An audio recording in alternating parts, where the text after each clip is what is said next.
sesuai dengan kegiatan atau sesuai dengan skema pembiayaan yang ada.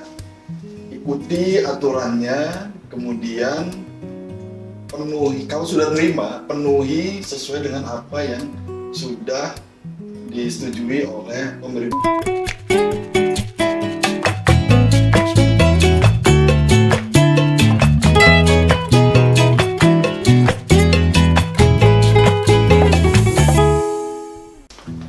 Halo Ganti Bahasa, selamat datang di Sana, Siniar Bahasa dan Sastra kita. Wah, Ganti Bahasa apa kabarnya nih di rumah? Semoga selalu sehat ya. Senang sekali saya Rizda Khairi Mizwa, Duta Bahasa Provinsi Jambi 2023, bisa kembali menyapa kanti-kanti di rumah. Nah, di episode kali ini kita akan membahas sebuah topik yang sangat luar biasa pastinya, yaitu tentang Banpem atau bantuan pemerintah. Mungkin kanti-kanti di rumah bertanya-tanya ya, apa sih Banpem itu? Nah, untuk membahas Banpem kali ini, saya tidak sendiri karena saya sudah ditemani oleh dua orang narasumber hebat nih.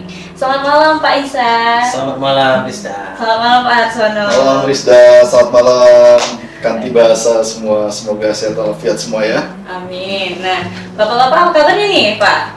Alhamdulillah baik. Alhamdulillah baik ya. Sudah siap untuk membahas Banpem nih sama kanti-kanti? Insya Allah siap. Nah, Kanti Bahasa, karena Kanti Bahasa pasti sudah penasaran ya, apa sih itu Banpem dan bagaimana ya proses untuk mendapatkannya. Namun sebelum kita membahas Banpem lebih dalam, kita akan berkenalan lebih dalam dengan narasumber kita. Jadi boleh nih Pak, mungkin Kanti Bahasa di rumah bertanya-tanya nih Pak Ihsan sama Pak Harsono nih, apa ya tugas dan perannya gitu, terutama di bidang literasi dalam pengembangan Banpem ini. Gitu. Boleh dari siapa dulu nih? Pak Ihsan? Pak saya dulu Pak ya. Oh, Ya. Boleh dari Pak Ihsan dulu. Terima kasih Rizda. Saya Muhammad Ihsan di kantor Bahasa saat ini menjadi salah seorang ketua tim khususnya di KKLP Literasi. KKLP Literasi di kantor Bahasa Provinsi Jambi sudah ada sejak 3 tahun yang lalu.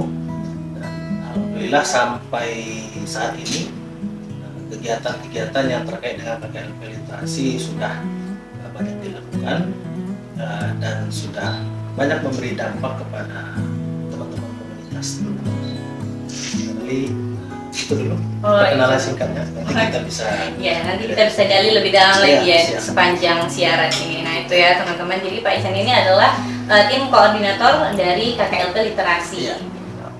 Oke, dan kalau dari Pak Harsono gimana Pak? Oke, baik. Saya sehari-hari bertugas sebagai auditor ahli media di Inspektorat 1, Inspektorat Jenderal Kemendikbudristek. Nah, Inspektorat Jenderal mungkin bagi sebagian Kanti Bahasa juga belum terlalu ngeh ya. Jadi Inspektorat Jenderal itu adalah aparat pengawasan internal pemerintah yang tugasnya melakukan pengawasan terhadap semua bisnis proses yang ada di Kemendikbudristek. Jadi tugas saya adalah melakukan pengawasan. Pengawasan ya mengenai pendanaan dan sebagainya. Betul, ya, Pak, ada ya. Banpem, ada pengawasan kinerja, ada pengawasan program dan sebagainya. Wah, gitu ya Kanti Bahasa. Jadi Iya. nggak main-main nih kita mendatangkan narasumber pada malam hari ini dengan latar belakangnya yang luar biasa. Nah, kita akan membahas lagi mengenai Banpem. Karena tadi topik kita malam ini kan tentang Banpem. Apa sih Banpem itu? Mungkin Kanti Bahasa bertanya-tanya apa ya Banpem itu, Pak? Mungkin dari Pak Ihsan boleh Pak dijelaskan apa sih Banpem dan tujuannya ada Banpem ini apa? baik, terima kasih Rizda. Banpem itu adalah bantuan pemerintah. Maksudnya di sini adalah bantuan yang diberikan oleh pemerintah kepada baik itu lembaga, organisasi maupun kepada perorangan. Nah, di Badan Pengembangan dan Pembinaan Bahasa itu ada 2 jenis bantuan. Yang pertama bantuan pemerintah untuk sastra, yang kedua bantuan pemerintah untuk literasi. Nah, karena saya ada di KKLP Literasi, maka yang saat ini sedang berjalan dan saya sedang melakukan verifikasi itu untuk Banpem bidang komunitas literasi. Nah, kenapa kemudian Banpem ini diberikan oleh pemerintah? Terus terang selama ini sangat banyak bantuan pemerintah yang telah diberikan, baik itu melalui Direktorat Jenderal Kebudayaan maupun Direktorat Jenderal yang lain yang ada di bawah payung Kemendikbudristek. Nah, untuk 2 tahun terakhir ini tahun kedua, Badan Pengembangan dan Pembinaan Bahasa itu sudah memberikan Banpom ini sebanyak 2 kali, khususnya Banpom di bidang sastra. Nah, untuk literasi ini baru yang pertama. Dan ini barangkali menjadi pijakan awal bagi Badan Pengembangan dan Pembinaan Bahasa, khususnya di pusat pembinaan, untuk memberikan apresiasi.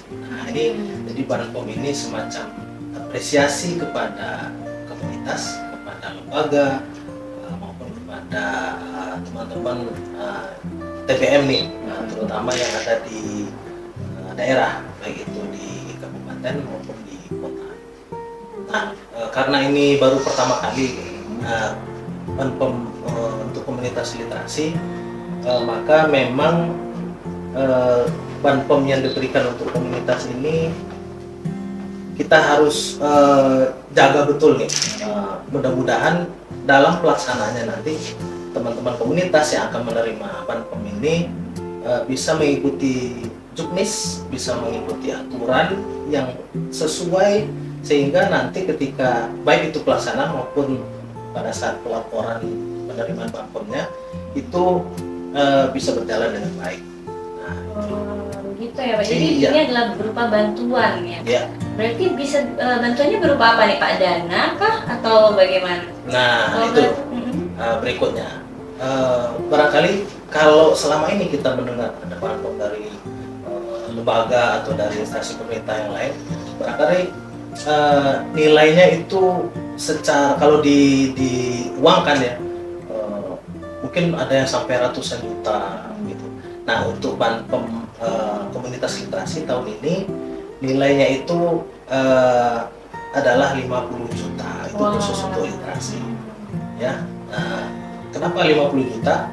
Karena dari keseluruhan jumlah komunitas yang akan diberi bantuan pada tahun ini jumlahnya sangat banyak, yaitu 340 komunitas. Nah, jadi 340 komunitas. Jadi kalau di total uangnya itu lebih kurang bisa mencapai 17 miliar. Ya, 17 miliar itu dana yang diawasi itu ya Pak, 17 miliar. Iya, termasuk juga ini Pak Ihsan, yang untuk sastra itu malah lebih besar. Ya. Satu lembaga atau satu orang itu bisa dapat sampai maksimal 150 juta. Wah, kayaknya kan dibahas di rumah langsung pengen ikut nih Pak, langsung pengen mempelajari bagaimana nih cara mendapatkannya. Jadi satu komunitas bisa sampai 150 ya untuk bidang sastra, kalau literasi 50 juta. Nah, timbul pertanyaan nih Pak, gimana sih persyaratannya, apa aja sih yang harus dipenuhi supaya bisa mendapatkan Banpom ini tadi? Nah, khusus untuk komunitas literasi, syarat penerimanya ya, yang jelas mungkin juga di Banpom Sastra itu, pertama warga negara Indonesia atau WNI itu sudah jelas, ya sudah jelas. Itu bisa dibuktikan dengan KTP atau kartu identitas lainnya. Kemudian lembaga atau komunitas ini punya komitmen untuk memajukan literasi, untuk memajukan sastra. Yang ketiga, karena ini adalah lembaga, tentu harus ada pengawasan. Nah, jadi penerimanya ini nanti tidak terafiliasi kepada salah satu lembaga yang secara status hukum itu dicabut.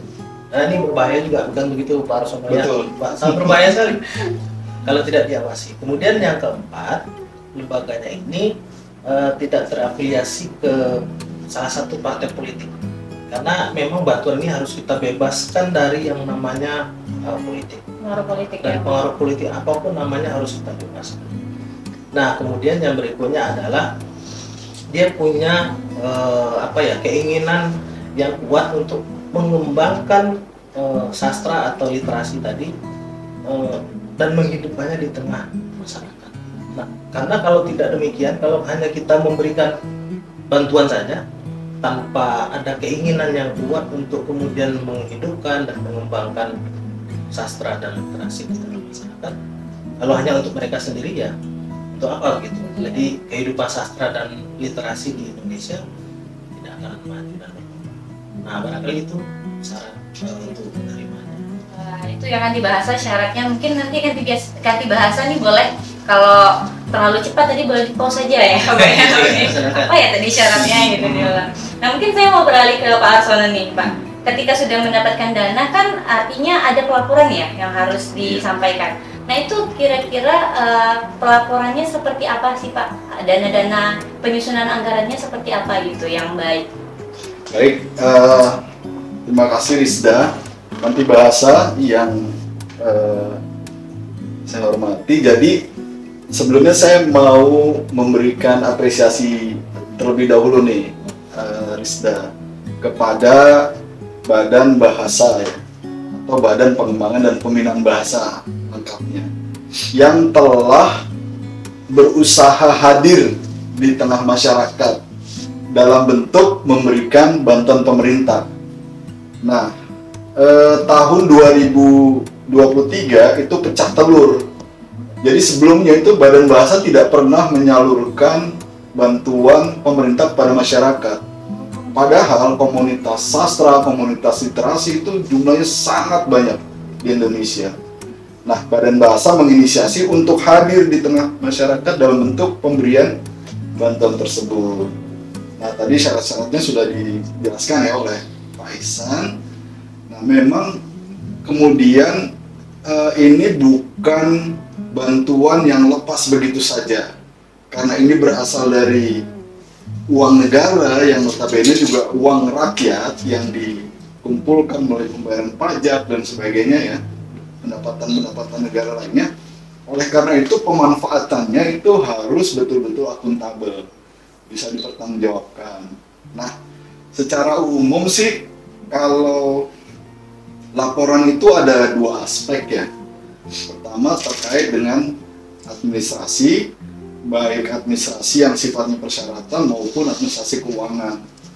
Nah, yang kedua terkait dengan substansinya, betul atau tidak kegiatan itu dilaksanakan sesuai dengan proposal. Jadi sesederhana itu kalau laporannya ya. Gitu bisa. Jadi harus menyesuaikan dengan substansinya tadi ya. Betul, dan pemanfaatan anggarannya itu harus sesuai juga dengan apa yang sudah tertuang di dalam juknis. Nah, tadi kan mungkin Kanti Bahasa ini ingin tahu lebih jelas ya terkait dengan syarat dan besaran dana. Itu Badan Bahasa sudah memposting itu di dalam lamannya.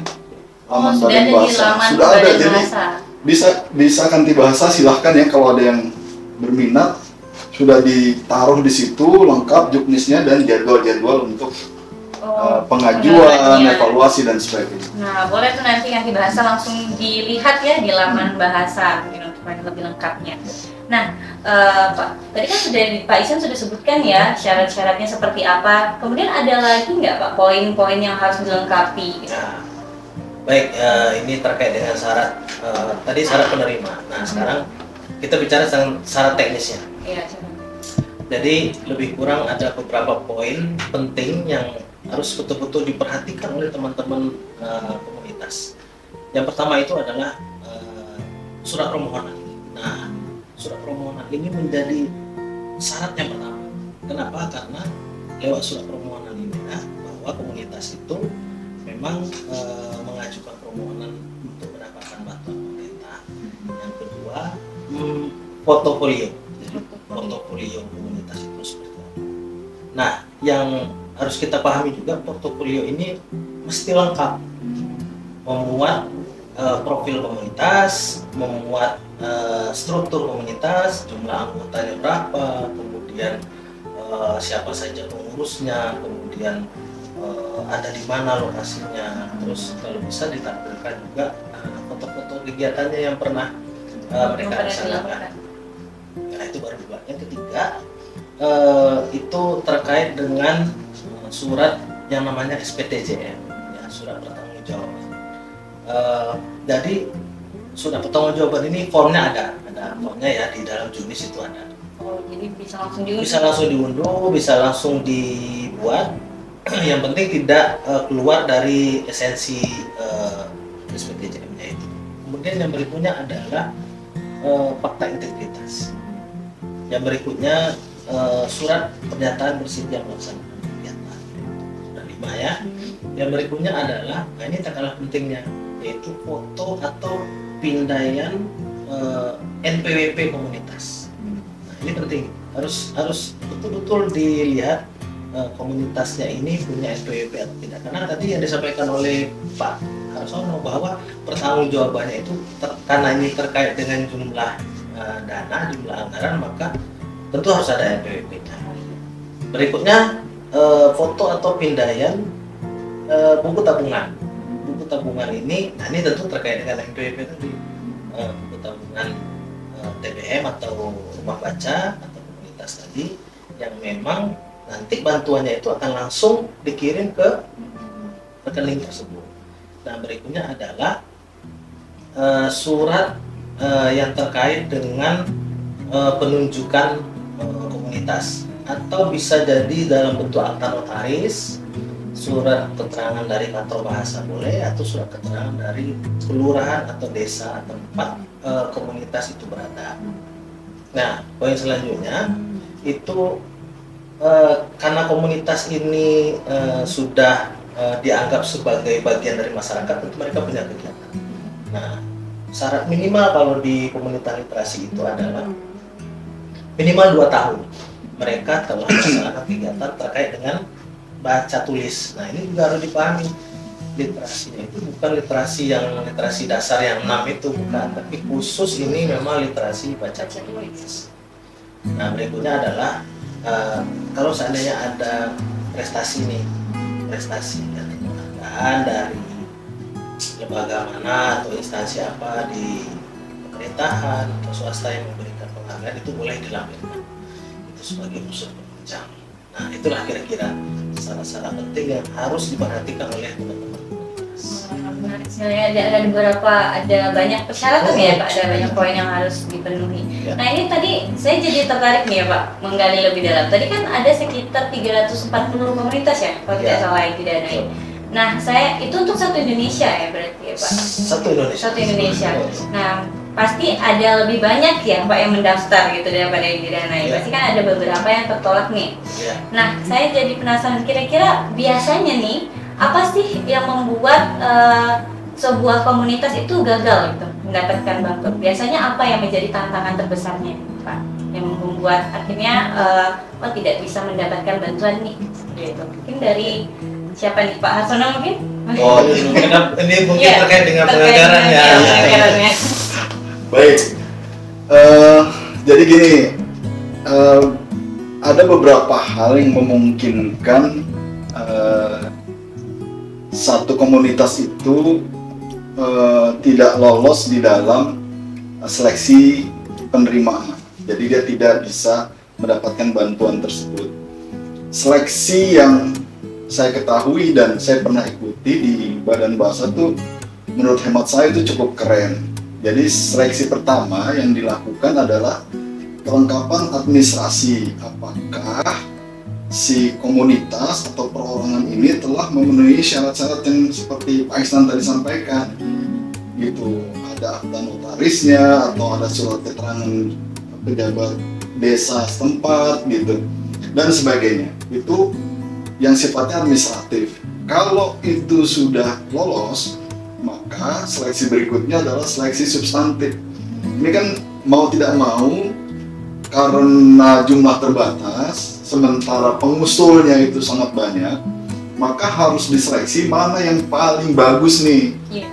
Usulan-usulan ini, kegiatannya, terus dampaknya kepada masyarakat, terus keberlanjutannya. Nah, itu dilakukan seleksi itu oleh Badan Bahasa, dan tim penilainya itu kalau tadi administratif itu oleh teman-teman yang ada di pusat terkait ya, ada di pusat pengembangan dan perlindungan, ada di pusat pembinaan bahasa. Nah, itu secara administratif. Lalu yang substansi ini dinilai oleh para pakar. ganti bahasa sekarang. Jadi ada pakar yang dihadirkan untuk menilai proposal ini bagus atau tidak gitu. Nah, kalau sudah lolos kedua ini baru seleksi anggarannya gitu. Apakah dia menganggarkan umpamanya melebihi dari pagu yang disediakan 150 juta atau 50 juta. Nah, terus kemudian apakah di antara anggaran-anggaran tersebut ada yang tidak diperbolehkan di dalam ketentuan keuangan negara gitu ya. Nah, ini menjadi bahan pertimbangan untuk kemudian ya berhak nggak sih atau lolos tidak sih si lembaga ini untuk bisa menerima bantuan. Jadi kesimpulannya ada 3, administratif, substansi oleh para pakar, dan anggaran. Nah, itu ya dicatat ya Kati Bahasa ya. Jadi ada 3 tahapan nih. Jadi dari administratif, kemudian substansi. Berarti kalau dari substansi itu dilihat kegiatannya apa gitu ya Pak, bagus atau tidak. Nah, kalau Pak Iksan melihat nih dari komunitas-komunitas yang akhirnya berhasil mendapatkan dana, kegiatan apa aja sih Pak yang menarik nih menurut Pak Iksan yang memang menarik sekali? Nah, kalau kita bicara tentang kegiatan, maka kita akan bicara tentang proposal dan RAP. Nah, di dalam pagu yang sudah ditetapkan oleh dalam Juknis ya, itu ada 3 jenis kegiatan yang bisa dilaksanakan. Pertama, penguatan literasi untuk internal komunitas. Yang kedua, penguatan literasi untuk masyarakat. Yang ketiga, untuk pengayaan bahan bacaan. Nah, yang untuk internal nih, penguatan literasi internal. Contoh, misalnya teman-teman komunitas literasi ingin melakukan penguatan SDM untuk komunitas literasi mereka. Itu boleh, tidak apa-apa. Misalnya pelatihan menulis berita untuk SDM mereka boleh, pelatihan menulis feature untuk kepentingan teman-teman di lingkungan internal boleh. Kemudian pelatihan perpustakaan boleh, bagaimana menyusun buku, bikin katalog dan segala macam, itu untuk penguatan SDM di dalam boleh. Yang kedua, penguatan literasi untuk eksternal, untuk masyarakat. Misalnya kita ingin sasarannya itu adalah anak-anak nih, maka kita bisa melakukan kegiatan pelatihan membaca nyaring untuk anak-anak, boleh, nggak apa-apa. Pelatihan menulis puisi atau menulis cerita untuk anak-anak, boleh, nggak apa-apa. Kemudian pelatihan atau diskusi ini boleh, kita ingin bedah buku, diskusi tentang buku salah satu penulis terkenal di Indonesia, itu boleh, tapi pelibatannya itu masyarakat. Nah, yang ketiga ini yang paling penting kalau menurut kami. Kenapa? Supaya ini Kati Bahasa tidak salah persepsi ini. Pengayaan bahan bacaan. Nah, pengayaan bahan bacaan ini boleh dianggarkan, tetapi ada syaratnya. Buku-buku yang atau bahan bacaan yang dianggarkan itu harus sesuai dengan program atau materi kegiatan yang nantinya akan mereka laksanakan dan sesuai dengan apa yang mereka buat di dalam proposal. Misalnya, saya kasih contoh nih, mereka teman-teman komunitas mau buat pelatihan membaca nyaring, maka bahan bacaan yang bisa mereka beli, yang bisa mereka adakan itu adalah buku-buku terkait dengan membaca nyaring. Pelatihan menulis puisi, maka buku-buku yang bisa mereka beli adalah buku yang terkait dengan pelatihan menulis puisi. Yang tidak boleh teman-teman komunitas lakukan, dan sebaiknya jangan begitu ya, ketika pelatihan membaca nyaring untuk anak-anak SD misalnya atau anak-anak PAUD, tetapi yang dibeli itu buku tentang manajemen perpustakaan. Oh, jadi tidak boleh ya? Tidak boleh, tidak ada kaitannya dengan kegiatan yang mereka buat, jadi tidak mendukung. Nah, ini harus menjadi perhatian Kati Bahasa. Jangan sampai meleset dari Juknis, karena itu sudah ada di dalam Juknis hal seperti itu. Nah, itu gimana tuh Pak? Kalau misalnya terlanjur salah beli buku, itu jadinya termasuk ke dalam temuan atau Nah itu bisa jadi nanti Pak Harsono langsung turun tangan Iya, begitu oh, teman-teman gitu. gitu. Hati-hati ya kan dibahasnya. Nah, jadi itu bisa langsung termasuk ke dalam temuan gitu ya Pak ya? Bisa karena kalau sekiranya teman-teman membuat RAP tidak sesuai dengan juknis, nah ini nanti tugasnya dari Pak Harsono dan teman-teman nih di Ijen. Yang pertama dilihat itu kan juknis ya. Iya. Juknisnya seperti apa? Oh ini begini. Lalu nanti Pak Harsono dan teman-teman dari Ijen ke lapangan memeriksa, melakukan pengawasan. Nah, ini kok tidak sesuai juknis, kok meleset nih, ini pengadaan bahan bacaan tidak sesuai dengan kegiatan kita, misalnya begitu. Nah, kalau nanti itu akan menjadi temuan, nah itu tergantung Pak Harsono ya, gimana nanti. Yang dibahasa pasti penasaran nih ya. Itu jadi temuan atau tidak ya gitu. Nah, kita akan tanya langsung nih ke Pak Harsono. Itu bagaimana tuh Pak? Atau mungkin Pak Harsono bisa memberikan cerita sedikit temuan-temuan yang pernah didapat nih di lapangan supaya menjadi pelajaran nih untuk nanti bahasa supaya dihindari ke depannya. Baik, jadi gini Rizda dan Kanti Bahasa sekalian ya, satu hal yang saya kagum dari kinerja Badan Bahasa itu adalah yang pertama betul-betul melakukan sebuah praktik manajemen risiko. Jadi teman-teman di pusat ya di Badan Bahasa itu sudah melakukan mitigasi risiko bahwa kalau bantuan ini diberikan pada masyarakat biasanya itu terjadi hal-hal yang tidak sesuai dengan ketentuan. Nah, lalu apa yang teman-teman lakukan di Badan Bahasa untuk mencegah agar ini tidak terjadi? Di Badan Bahasa itu dilakukan terlebih dahulu sosialisasi. Jadi kepada para penerima atau calon penerima ini dilakukan sosialisasi bahwa Anda tidak boleh melakukan ini, bahwa belanja yang diperbolehkan ini, yang tidak boleh ini. Terus Anda harus store pajak. Kalau honor itu kena pajak, kalau belanja sekian kena pajak. Nah itu yang sudah dilakukan oleh teman-teman Badan Bahasa. Dan ini sebuah langkah yang menurut hemat saya sangat baik. Nah namun demikian memang nih entah komunitasnya atau penerima bantuannya yang tidak hadir atau mungkin penjelasannya yang kurang jelas gitu ya, itu kami masih saja menemukan ya masalah-masalah yang terjadi di lapangan. Contoh nih store pajak gitu, store pajak ketika kami ke lapangan, pajak yang sebenarnya sudah dipungut oleh si pengelola penerima bantuan ini, ketika kami lapangan, loh kok ini belum di store, padahal sudah dipungut. Di buku kas umumnya sudah ditulis bahwa pungutan pajak sekian, cuma belum di store. Ya akhirnya kami rekomendasikan untuk di store. Ini kan kewajiban kita ya sebagai warga negara. Terus kemudian juga ada pembelian-pembelian yang tidak diperkenankan. Kalau di dalam bantuan pemerintah ini itu tidak boleh digunakan untuk, dalam istilah keuangan itu adalah belanja modal. Ya, belanja modal. Belanja modal itu adalah belanja yang akhirnya menambah aset. Ya, aset tentu karena si penerima bantuan ini kan jadi tidak jelas nih apakah ini asetnya si penerima bantuan atau asetnya Dari dana Badan Bahasa gitu. Nah ini juga tidak diperbolehkan. Jadi masih ada saja teman-teman yang menggunakan ini untuk pembelian aset. Nah, itu diantara yang kami temukan. Terus seperti pemasangan papan nama dari komunitas tersebut. Nah itu kan menambah aset. Nah ini juga nggak boleh. Lalu kemudian untuk sewa nih, sewa kendaraan. Sewa kendaraan itu masih saja terjadi.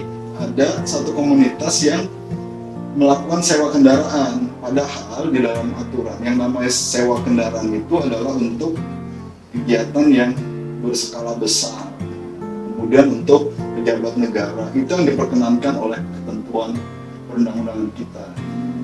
Nah teman-teman ingin mudah aja nih di lapangan ya, kita butuh mobil nih, udah sewa aja 7 hari gitu. Akhirnya uangnya itu untuk hal-hal yang tidak substantif seperti ini. Kalau dari Pak Harsono ada tips nggak Pak? Iya, tipsnya sih sederhana aja. Dan ini saya yakin semua ganti bahasa ataupun para pemirsa siniar dimanapun berada ya di seluruh Indonesia yang pas nonton siniar ini, coba diajukan tuh sesuai dengan kegiatan atau sesuai dengan skema pembiayaan yang ada. Ikuti aturannya, kemudian penuhi, kalau sudah terima, penuhi sesuai dengan apa yang sudah disetujui oleh pemberi bantuan. Nah, itu aja sih.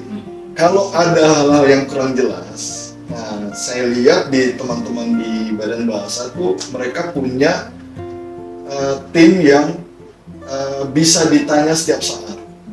Boleh nggak sih belanja ini, boleh nggak sih belanja itu gitu. Terus kalau ini pajaknya berapa gitu, kalau belum jelas kan, meskipun sudah ada di bantuan. Atau sekarang ini saya melihat satu hal yang sangat positif juga. Badan Bahasa itu sudah melibatkan teman-teman yang ada di kantor atau balai bahasa untuk melakukan verifikasi, untuk melakukan pendampingan.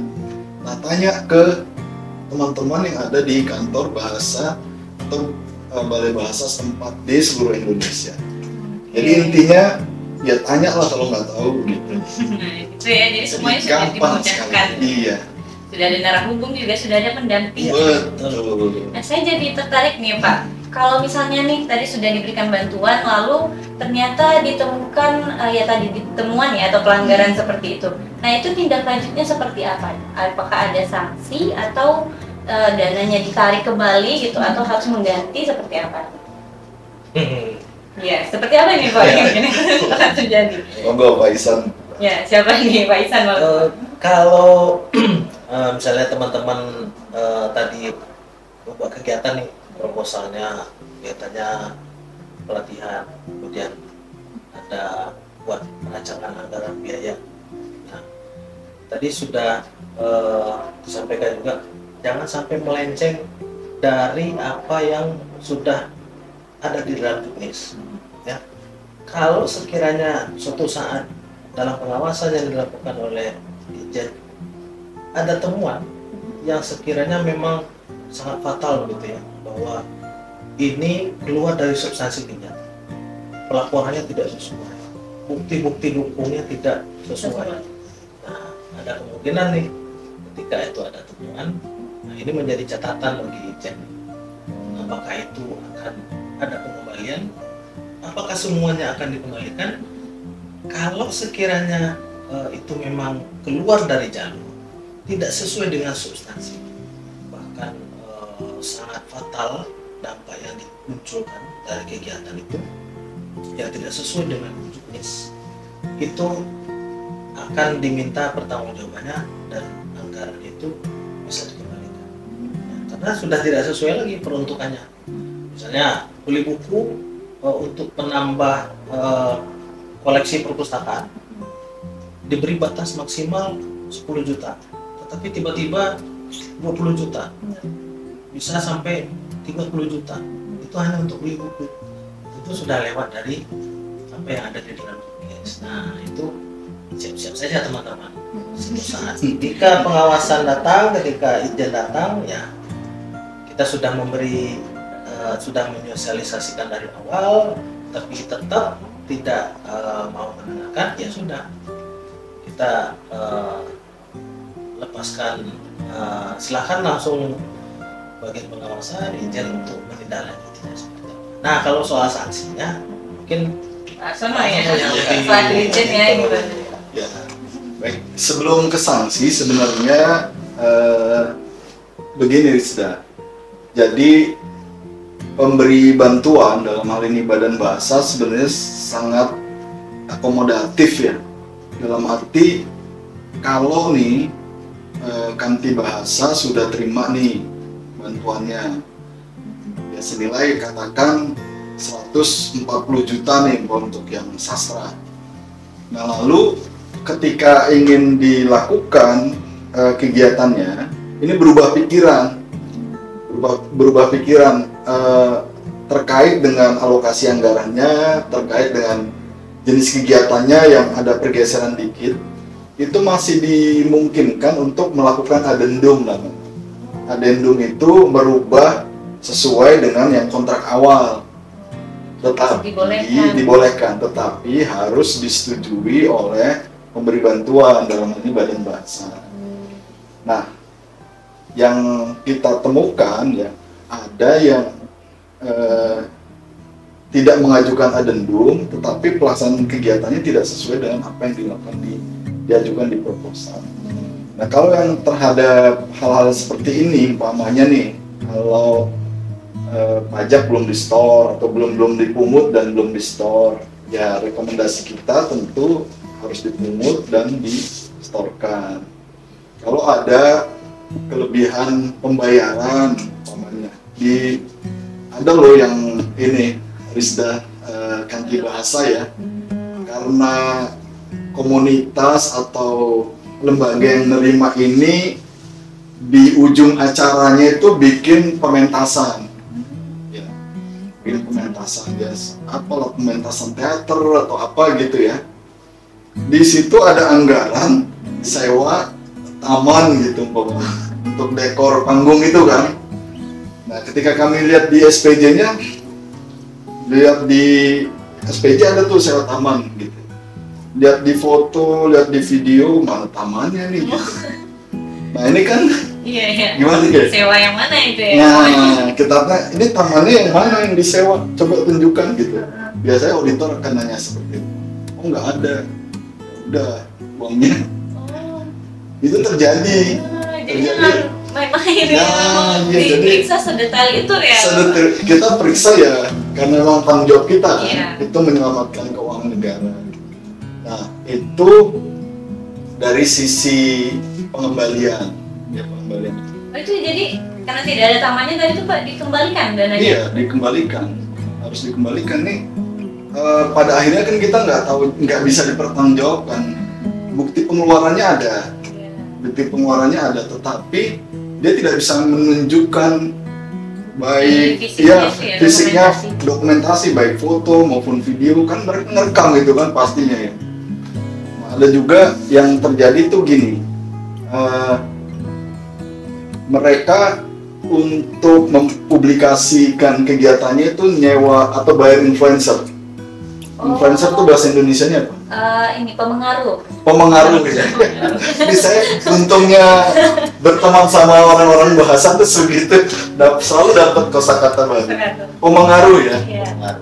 Nah, pemengaruh ini punya pengikut atau follower itu ribuan lah gitu. Lalu oleh si penyelenggara, oleh teman ya yang menerima bantuan ini, dia dibayar sejumlah X rupiah lah, katakan sejuta gitu, Rp1 juta untuk mempromosikan kegiatannya.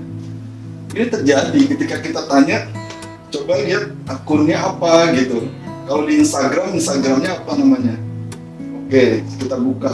Terus yang mana nih videonya gitu? Bukti promosinya bukti ya. Promosinya. Kalau di akun kan ada kan, story-nya ada di situ pasti kan. Wah, sudah dihapus mungkin Pak sama yang pemengaruhnya itu sama influencernya itu. Aduh, gimana? Jadi kan nggak bisa dipertanggungjawabkan. Nah, ya udah harus dikembalikan karena itu nggak bisa mempertanggungjawabkan gitu. Itu pengembalian dananya full Pak atau hanya di poin-poin yang tidak bisa tadi? Oh, yang tidak bisa, yang tidak sesuai dengan ketentuan aja yang sesuai anggaran. Nah, kalau sampai betul-betul total gitu ya, kita bisa juga merekomendasikan total loss untuk dikembalikan seluruhnya karena memang kegiatan itu tidak diselenggarakan, itu sangat mungkin. Dan sampai kepada merekomendasikan agar komunitas ini tidak lagi diikut sertakan atau tidak diberikan kesempatan untuk bisa ikut di periode-periode berikutnya. Tapi saya yakin Kanti Bahasa dan teman-teman sekalian nggak akanlah sampai seperti itu ya. Dan kita belum menemukan sih, alhamdulillah yang sampai seperti itu nggak ada. Paling kecil-kecil aja. Sangat kecil hilaf gitu ya. Dan itu juga variatif ya, ada terjadi di sini, terjadi di sana dengan varian yang beda-beda tadi gitu. Gitu. Wah, nah ganti bahasa luar biasa sekali ya. Kita sudah mendengar dari awal sampai akhir tadi, dari penjelasan apa itu Bampem sampai contoh-contoh temuan-temuannya juga sudah kita bahas. Mungkin terakhir nih Pak, sebelum kita tutup ya, karena mungkin sudah sangat dalam nih kita bahas Bampemnya. Sebelum kita tutup, mungkin kita akan dengarkan dulu terlebih dahulu pesan nih dari Pak Ihsan ataupun Pak Harsono untuk kanti-kanti di rumah yang ingin mengajukan Bampem. Ada nggak pesan terkhusus nih Pak? Ya, untuk kanti-kanti bahasa yang ingin mengajukan Bampem, baik itu Bampem sastra maupun literasi, saat ini pemerintah sudah mengapresiasi apa yang sudah teman-teman lakukan di komunitas, ya. Sudah memberi jalan, ya, membuka jalan, kemudian memberi kesempatan. Manfaatkanlah kesempatan ini, jangan sampai ketinggalan, karena kesempatan belum tentu datang untuk kedua kali. Maka ketika kesempatan itu terbuka, maka manfaatkan sebaik dan semaksimal mungkin, ikuti alur, dan mudah-mudahan niat baik kita untuk menggiatkan sastra dan literasi di Indonesia akan terus berjalan, dan selama itu sesuai dengan rambu-rambu, sesuai dengan aturan. Mudah-mudahan ke depan apresiasi dari pemerintah akan bisa terus meningkat, karena walau bagaimanapun kita sebagai makhluk sosial tidak akan bisa hidup sendiri, berkegiatan sendiri. Maka lakukanlah yang terbaik, tetap lahirkan karya. Semoga teman-teman atau kawan-kawan di komunitas sastra dan literasi bisa terus mengibarkan ngaji-ngaji sastra dan ngaji-ngaji literasi bagi masyarakat kita. Demikian, Arista. Oke, terima kasih Pak Ihsan. Nah, dari Pak Harsono lagi nih Pak. Ya, baik, ganti bahasa sekalian. Jadi pengalaman saya ke lapangan ya, bertemu dengan teman-teman yang pegiat sastra, pegiat literasi, budayawan, ya, itu membuat saya terkagum-kagum pada mereka, pada beliau-beliau itu. Karena di tengah hiruk pikuk dunia saat ini, suasana negeri seperti ini, mereka tetap terus bekerja dan berkarya dengan keahliannya masing-masing, tanpa ada dengan atau tanpa bantuan pemerintah. Nah, alhamdulillah pemerintah memberikan perhatian yang memadai kepada komunitas, kepada pegiat-pegiat sastra, literasi dan sebagainya dalam bentuk bantuan pemerintah. Jadi silakan dimanfaatkan ini untuk menunjang aktivitas dan kegiatan para kanti bahasa sekalian, teman-teman sekalian. Nah, kalau dari saya ya sebagai auditor yang punya tugas untuk melakukan pengawasan, itu cuma satu sih pesannya. Kalau sudah dapat dana, manfaatkanlah sesuai dengan apa yang sudah direncanakan. Ya, jangan menyimpang. Kalau ingin berubah atau apa, konsultasikan. Karena memang tugas kami adalah mengawasi dan menyelamatkan keuangan negara. Kalau ditemukan ada hal yang tidak sesuai, ya tugas kami memang untuk mengingatkan teman-teman sekalian untuk bisa sesuai dengan apa yang sudah direncanakan. Itu aja sih. Jadi jangan takut, manfaatkan ini dan sukses, mudah-mudahan dapat bantuannya. Nah, ganti bahasa itu tadi ya. Jadi manfaatkan nih apresiasi dari pemerintah yang ada saat ini, dan ketika sudah mendapatkan dana jangan menyimpang nih pesan dari Pak Harsono ya, jangan digunakan menyimpang. Wah, ganti bahasa tidak terasa nih kita sudah berada di akhir sesi. Senang sekali kita sudah membahas mengenai Bampem tadi secara sangat mendalam nih. Semoga mendapatkan semoga ketika dibahasa di rumah mendapatkan wawasan yang lebih lagi tentang BAM. Tapi jangan sedih Kanti Bahasa, karena kita akan berjumpa lagi di episode-episode berikutnya dengan narasumber dan topik yang tidak kalah hebat. Mungkin boleh nih Bapak kita sapa Kanti Bahasa, sapa terakhir, sampai jumpa Kanti Bahasa. Boleh nanti pakai lambang sana ya. Oke, Kanti Bahasa, sampai jumpa di sana. Siniar Bahasa dan Sastra kita episode berikutnya. Terima kasih.